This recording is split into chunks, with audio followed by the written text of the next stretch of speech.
Hey guys, I'm Sydney Woodard, and me and Jacob today are going to be talking about nutrition for college students. Yes, I'm Jacob Parham, and while Sydney's talking about the average Joes and the students, I'm going to be talking about the college athletes. So, what are the major problems with the nutritional habits of college students? We thought this topic was important for both parties just because most college students don't have an average knowledge about the nutritional needs for a healthy lifestyle. And if you think college athletes got it figured out, wrong. Some common problems with athletes are we either eat too much or we don't eat enough. So finding the happy medium is an issue. So, the most things that college students struggle with are incorporating fruits and vegetables, eating a well balanced meal a day, the lack of cooking appliances, which will affect having a balanced meal, or having fruits and vegetables because most dorms don't have ovens and don't have stoves for you to cook on, and overall, just the limited knowledge of the nutritional needs for a healthy life.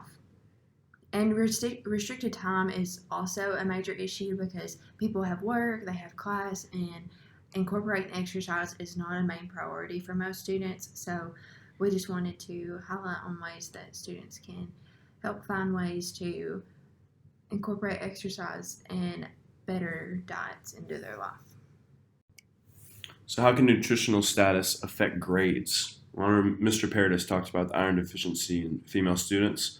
It has a direct correlation with cognition, and that's very important. Making sure you get proper iron is very important. Supplementation with amino acids and carbohydrates improves perception, intuition, and reasoning.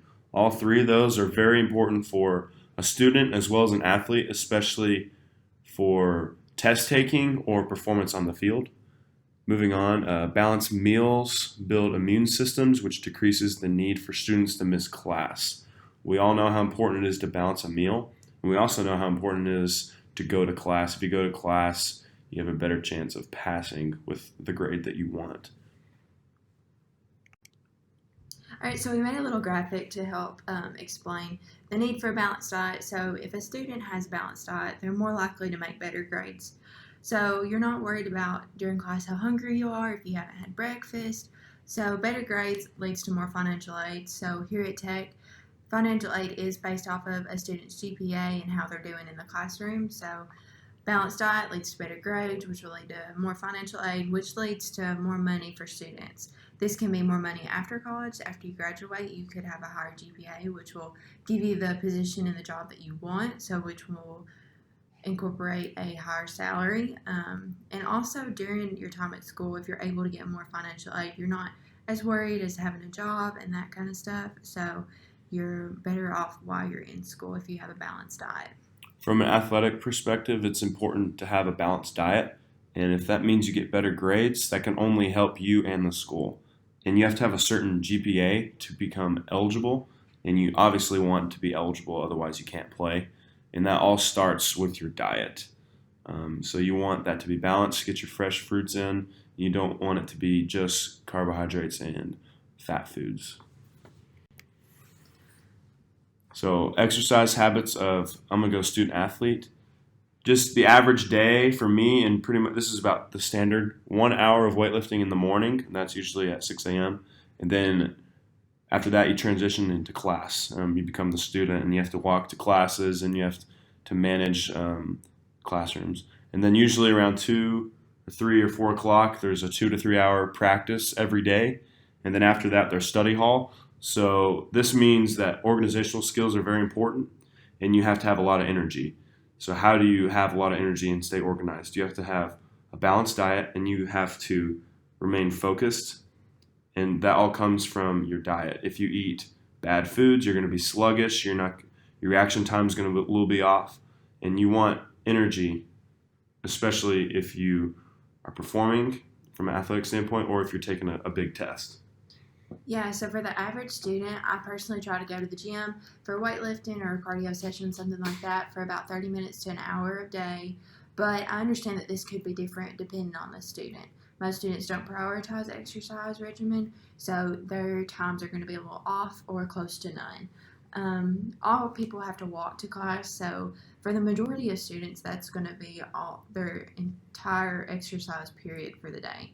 So for me, it's a lot different than an athletic standpoint where I have weightlifting, I walk, and then I have a long practice at the end of the day. So you just have to find ways to incorporate exercise in your daily routine.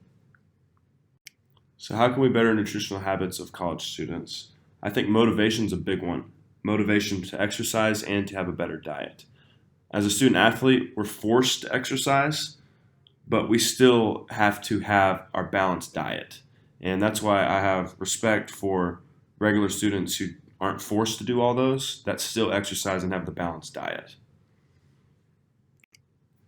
So the main topics that we found for how to better a college student's experience while they're in school is to give basic information for a balanced diet, include the gym memberships into tuition, and to give information about food pantries. We have an awesome food pantry on campus that has lots of canned fruits and vegetables that can help incorporate some vegetables that most students probably wouldn't have access to. Um, Luckily, here at Tech, gym membership is included, so people have the option to go to the gym if they can find the time. And I think personally that it would be awesome if we could include a prereq that just basically taught students about a basic nutritional standpoint of how to have a balanced diet, how to incorporate exercise, because we do have to take a lot of prereqs, so if that was an option, it would be great. So, on to our sources. These are a couple sources we have, but we also used information from the slideshow based off our prior knowledge. And I have a little conclusion statement for the average Joes out there. Exercise and a proper diet prolongs life and quality of life. So go get them.